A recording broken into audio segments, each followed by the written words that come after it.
আমাদের সবার নাম যখন বলা হয়, মুক্তিযোদ্ধাদের নাম, তাদের নামের আগে যদি বীর মুক্তিযোদ্ধাটা বলা হয়। প্রতিমন্ত্রী ইতিমধ্যে মুক্তিযোদ্ধার সংজ্ঞায় কিছু পরিবর্তন এনেছে, যেটি এই সংসদও অনুমোদন দিয়েছে। সেটি হলো মুক্তিযোদ্ধা তিনি যিনি অস্ত্র হাতে যুদ্ধ করেছেন, বাকিরা সবাই মুক্তিযোদ্ধা সহায়ক। এই সংজ্ঞা পরিবর্তিত হয়ে গেছে। এখানে কজন অস্ত্র হাতে যুদ্ধ করেছে আমার জানা নাই, তবে সাধারণত সংসদে আসন ভিত্তিক পরিচয় দিয়েই আমরা আলাপ করে থাকি। মুক্তিযোদ্ধা পরিচয় এখানে উজ্জ্বল থাকে। তবুও যদি শিওর হয়ে কারো সম্পর্কে যিনি অস্ত্র হাতে যুদ্ধ করেছেন প্রকৃত মুক্তিযোদ্ধার সংজ্ঞার মধ্যে পড়েন, তাহলে সেভাবে তাকে উল্লেখ করার চেষ্টা করা হবে।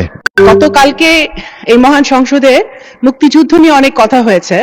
তারপরে আমার মনে হয়েছে যে যেহেতু এই সংসদে আমরা যারা আছি তারা মুক্তিযুদ্ধের চেতনা বিক্রি করি না, ধারণ করি, সেই কারণে আমার মনে হয় এখানে যারা বীর মুক্তিযোদ্ধারা আছেন এবং আমাদের, আপনিও বলেছেন আমাদের বিরোধী দলে যারা বসে আছেন তাদের মধ্যেও কিছু কিছু মুক্তিযোদ্ধারা আছেন, আপনারা তাদের নামের আগে, আমাদের সবার নাম যখন বলা হয়, মুক্তিযোদ্ধাদের নাম, তাদের নামের আগে যদি বীর মুক্তিযোদ্ধাটা বলা হয় এবং তারপরে নামটা বলা হয়, তাহলে মনে হয় যারা ইয়াং জেনারেশন আছে, নতুন প্রজন্ম, তারাও জানতে পারে এবং মুক্তিযোদ্ধাদেরকেও একটা সম্মান দেওয়া হয়।